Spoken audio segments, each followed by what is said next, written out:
You know, this is a hell of a time for me to start slowly losing my voice, so we only got one more legendary from the Secret Lair Walking Dead to go, so let's go ahead and talk about Rick, Steadfast Leader.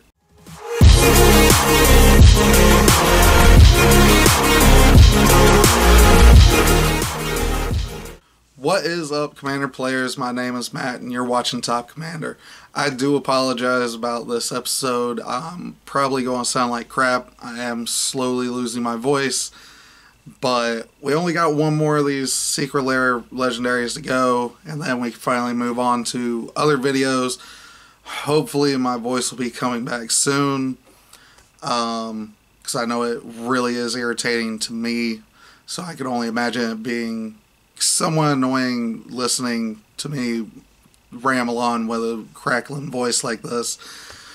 But thankfully this is one of the easier ones to pull off. But before I get started, as always, if you wish to support this channel, be sure to like, share, and subscribe. And if you wish to support this channel directly, be sure to visit patreon.com/topcommander. But with that out of the way, let's go ahead and get right into it and try to painstakingly get through this one. Again, please bear with me. I'm hoping that this will pass soon. Don't know exactly what happened, but I'm slowly losing my voice.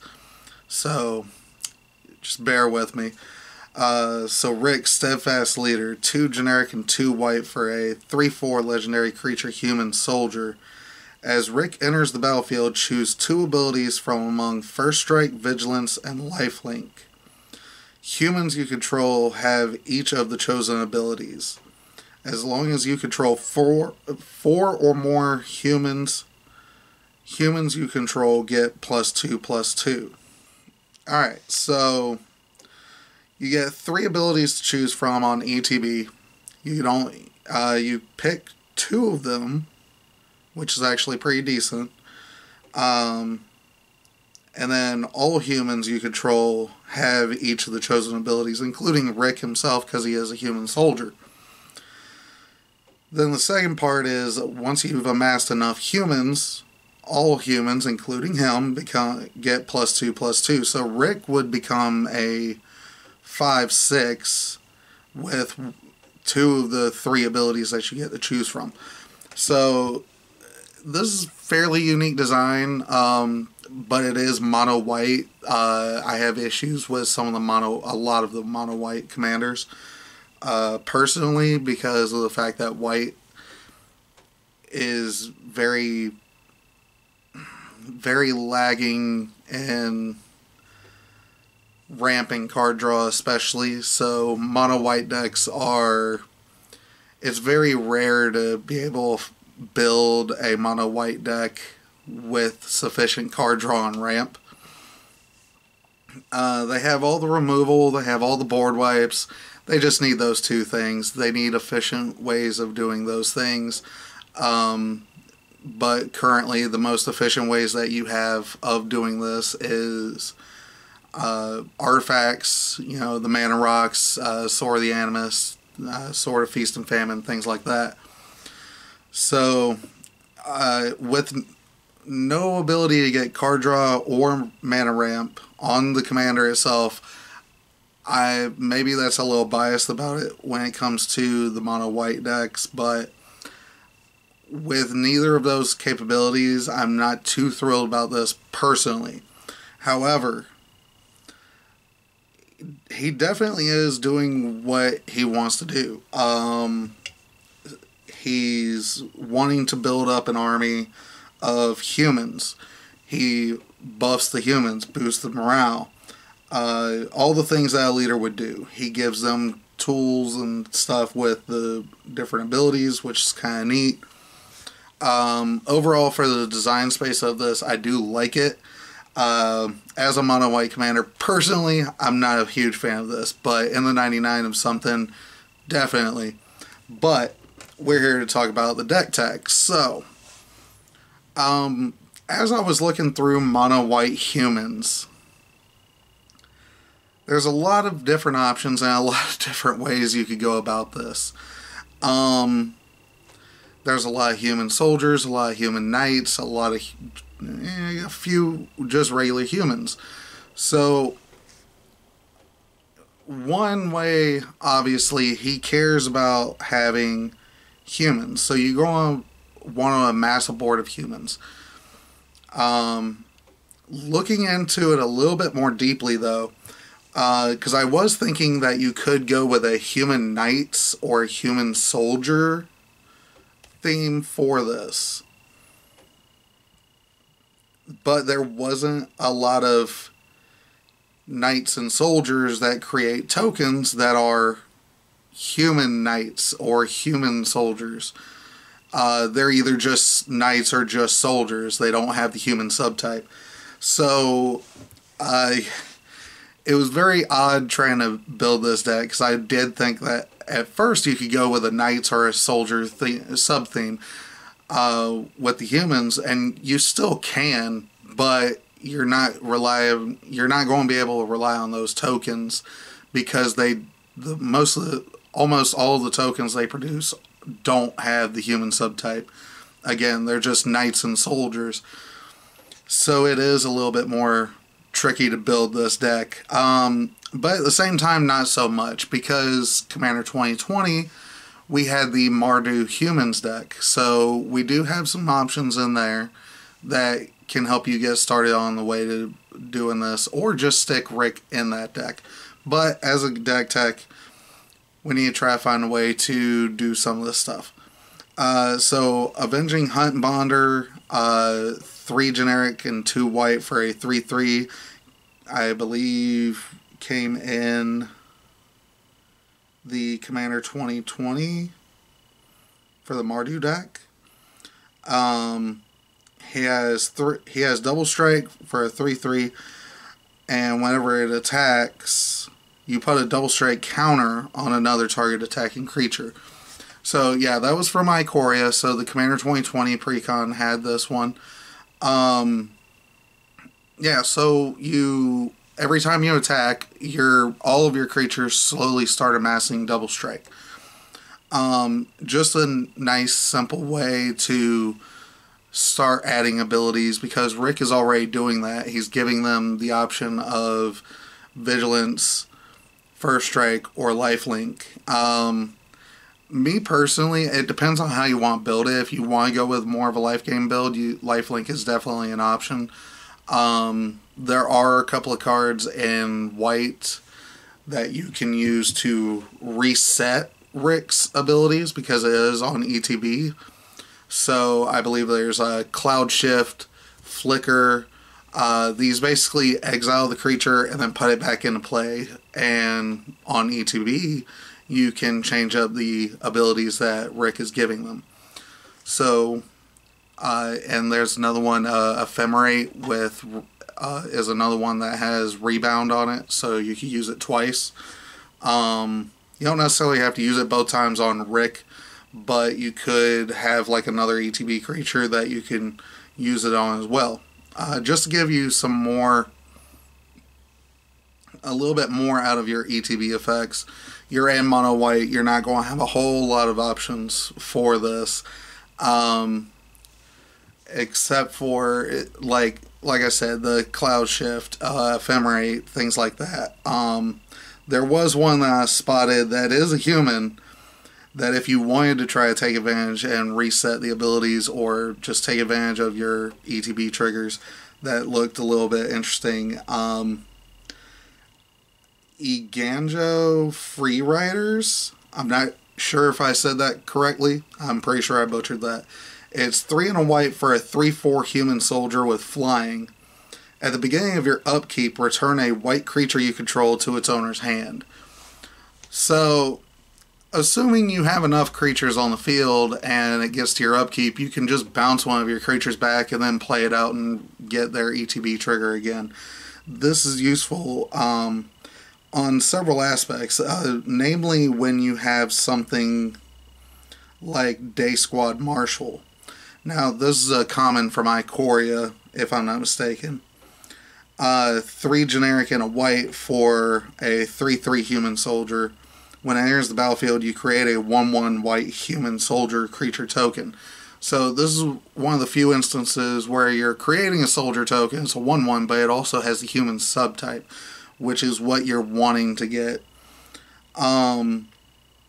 If you're focusing more on the humans, then you gotta kind of pick and choose and be careful, especially when it comes to some token generators, because a lot of them will just produce knights or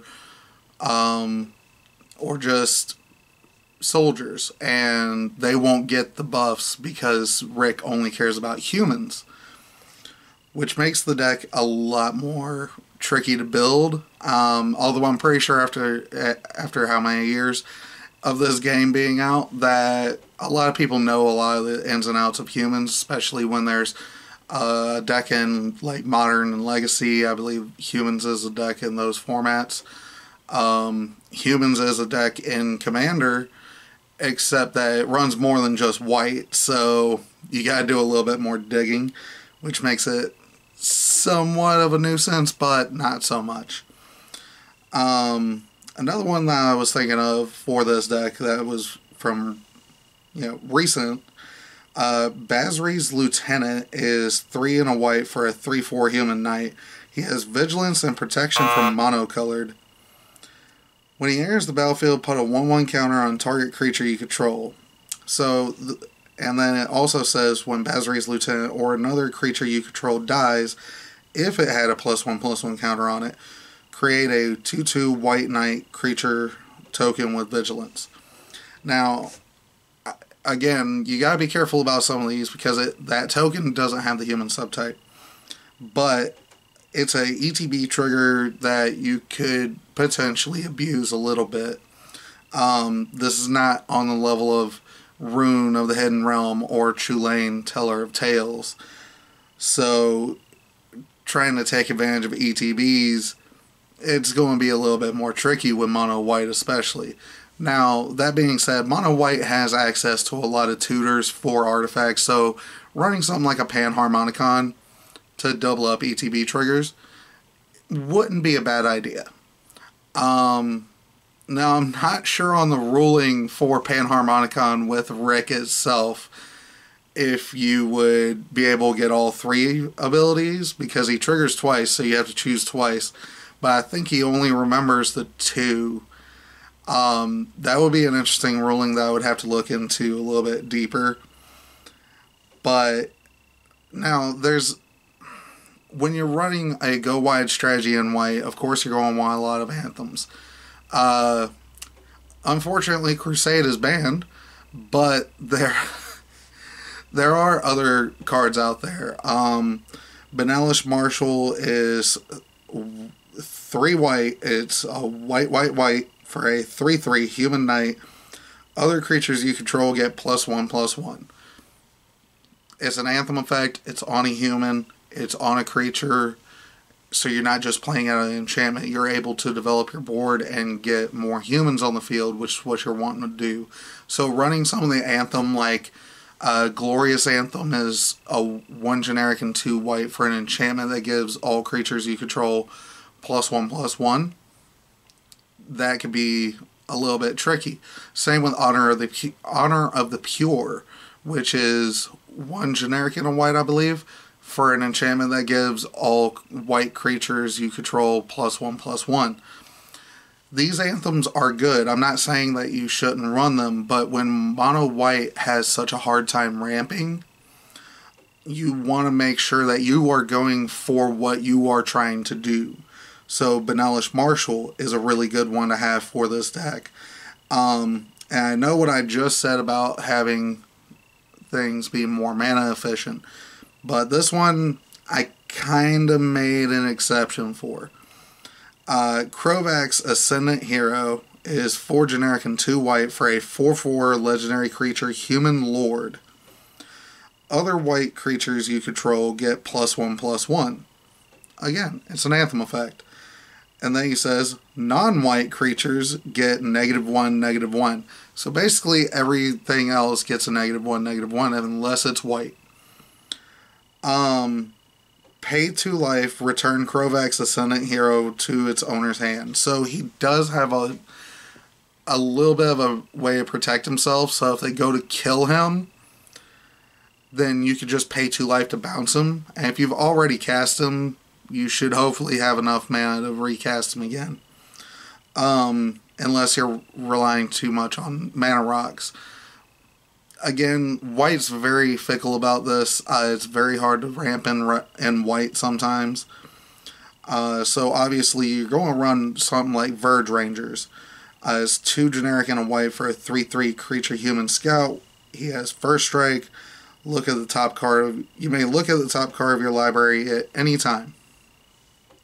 As long as an opponent controls more lands than you, you may play lands from the top of your library. This is a lot of what white does. If your opponent has more lands than you, then you can play an additional land. Same with land tax. That's another way to, make sure that you're hitting your land drops. Things like this, it's kind of annoying with white with the fact that it's very hard to ramp in white outside of artifacts, but it is what it is sometimes. And I know it sucks, I know it's annoying, but it's unfortunate. Speaking of being able to go wide a little bit more, let's go with Tren, Champion of Freedom. 3 generic and a white for a 3/3 legendary creature human soldier. It has partner with Sylvar, Devourer of the Free.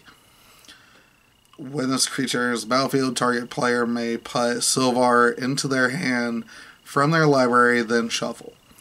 At the beginning of your end step, if you attacked this turn, create a 1/1 white human soldier creature token. Okay, so the partner with Sylvar, if you're building this mono white, that's not going to matter because Sylvar is black and red. This was the partner with, mechanic that came out of Battle Bond, where if you're playing the main deck, one can search out the other. So that one's not going to come up in this deck tech very much. Now, if you were to play a Tren and Sylvar Marty Humans deck, then Rick would go right into the deck. But outside of that, we're not worried about that too much. Now, there's a couple of ways to get some soldier tokens on the field. There's a couple of ways to search some soldiers. There's a couple of ways to take advantage of ETBs. But how is a deck like this going to win? Audrey, Lunar Marshall, obviously this is because some of your humans are going to have other abilities. You might find a way to get double strike, indestructible. Maybe you get some flyers out. Audrey, Lunar Marshall is 3 generic and a white for a 3/3 legendary creature human soldier. At the beginning of each combat, creatures you control gain first strike until end of turn if a creature you control has first strike. The same is true for Flying, Death Touch, Double Strike, Haste, Hexproof, Indestructible, Lifelink, Menace, Reach, Skulk, Trample, and Vigilance. Basically, word soup. So, when building the deck, if you notice a lot of these humans, some of them have Flying, some of them have Double Strike. All of them will get whatever 2 abilities you pick from Rick's ETB, but you only get to pick 2 out of 3 for Rick. Some of these, Rick doesn't give you the option for Flying. One of them had Flying. One of them gives Double Strike. Rick doesn't give Double Strike. A couple of these might have Lifelink or First Strike, and you don't have to necessarily choose those with Rick. So with Audrey, he basically just makes all of your creatures all the same word soup. So if you have one flyer out, you play Rick and you choose Vigilance and First Strike, and then you have a Lifelinker out and a Double Striker, guess what? All of your creatures now have the same text, essentially. They all have all those keywords, which is something that you're really going to want with this deck. Is it a key component? Do you necessarily have to build around keyword abilities? Not necessarily. It's honestly something that just happens when you're building this deck. And when you build the deck and you look at all the creatures in your deck and look at all the different keyword abilities, just think to yourself, well, it'd be really nice to have an Audrey.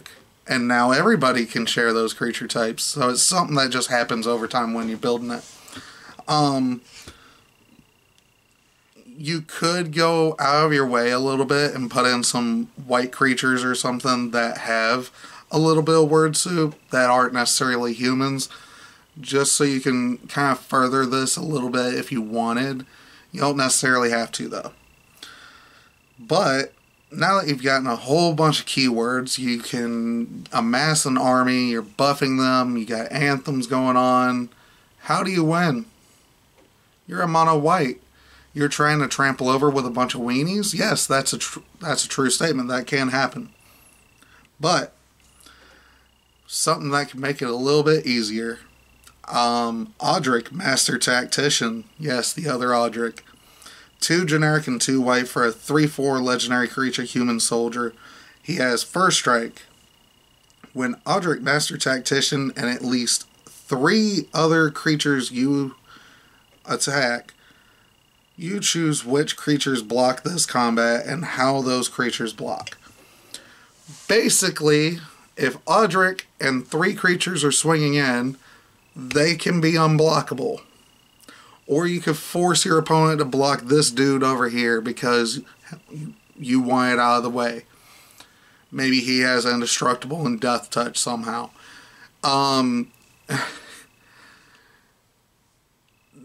Or you could just say, you're not blocking, because Audrey says I choose which ones block and how they block. So now you can make your entire team unblockable and one-shot somebody. This is just a very easy way to get around things, and could potentially be a win. Is definitely a win con under the right conditions. Or you could be very, very odd and weird and have a walking ballista with the new Heliod from Theros Beyond Death in your deck, and there's your win con. Just playing. I know there's a lot of people out there that are not big on infinite combos, but I'm just saying, it is an option. But with that being said, this was probably one of the easier ones to build. It's a little bit more tedious because you can't just throw any white human in the deck, because a lot of the token production is not necessarily a human's token. So, again, when building this deck, just be cautious and be wary about that a little bit. If you just decide that you're going to put Rick in the 99 of a deck, I don't blame you. I'm more than likely, I'm in the same boat with you on that one, because, again, building mono white is a bit of a pain. There's only a few commanders for mono white that I really, really like. But with that being said, let me know down in the comments what you guys think. I know this has probably been a pain of an episode to listen to. I do apologize once again. Hopefully my throat will be, my voice will be getting better soon, because this is just annoying for me. Let me know down in the comments below what you guys think. Is Rick worth building around? Do you think that it's just better to throw him in the 99 of a deck? Yeah, what do you guys think? Let me know down below, and I'll see you guys next video.